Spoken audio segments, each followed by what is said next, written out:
अच्छे भी एनजीओज हैं जो अच्छे काम कर रहे हैं। उस वक्त आपने जो जुल्म सहना था सह लिया, लेकिन अब उस जुल्म के खिलाफ आपने कोई स्टेप लिया या नहीं लिया, ये मैं पूछना चाह रही हूँ। अभी आपकी उम्र है 28 साल, तो 10 साल हो गए इस वाकये को।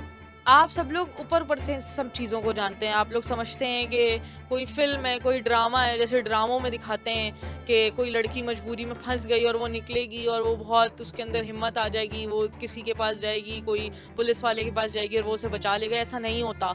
मैं सबको हकीकत बता रही हूँ, ऐसा कुछ भी नहीं है। अंदर से हर कोई मिला हुआ है। इस चीज़ के अंदर हर कोई मिला हुआ है। सबसे बड़ी चीज़ पैसा है। पैसे देख के सबका मुंह बन करवाया जाता है, और ऐसे मुल्क में जहाँ वैसी कानून कोई नहीं है तो कोई क्यों बचाएगा किसी को।